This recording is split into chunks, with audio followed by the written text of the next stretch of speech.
At 5:17 p.m. on the fateful evening of 30th January 1948, Nathuram Godse fired 3 shots at Mohandas Gandhi at point-blank range.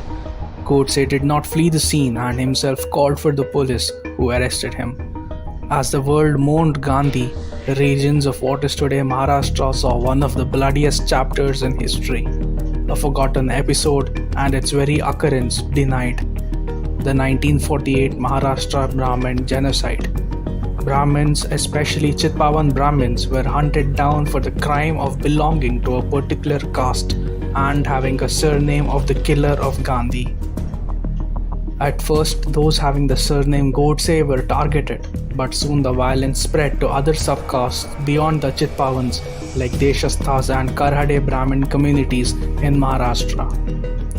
Due to the scant press coverage and the apathy of those in power at that time, there is very less information about the pogrom on public domain. But there are several anecdotes of survivors and their descendants who are yet to heal from the wounds of their past. The incidents find place in Vikram Sampath's Part 2 of Veer Savarkar's biography. In one incident that is described, a teacher having the surname Godse, living in abject poverty, was sleeping outside along with his father and grandfather when goons stormed in, tied them to their cots and burned them alive. Mainly, Vadas known as houses of the Brahmins were targeted and torched.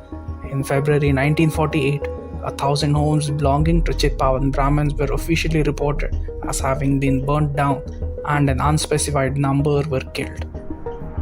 In Nagpur, the home and offices of veteran journalist Gajanan Triambak Madkholkar, who was chief editor of the prominent Marathi daily Tarun Bharat, were burned down by mobs. In Kolhapur, renowned filmmaker of the times Bhalji Pendarkar, a Karhade Brahmin, suffered a huge loss with damage to his studio. The biggest violence took place in the 7 Patwardhan princely states such as Sangli, where the mills and factories owned by Chitpavans were destroyed by rioters. A truckload of people had come to the house of one Sadhu Bhav Deshpande, an employee at the Falton Sugar Works, and beheaded him in front of his wife. The mob also destroyed 15 sugarcane transport bogies meant for transporting cane to the factories from the farms. In another incident at Sangalwadi, an entire oil mill was torched by the mob. In Sholapur, a mob had come to burn the house of a family when a resident who had a pistol fired in the air, telling the mob that he wouldn't move and they would have to burn him along with the house to get to him. And the mob did just that. They burnt him with the house. Anybody directly or remotely associated with the RSS or the Hindu Mahasabha were targeted.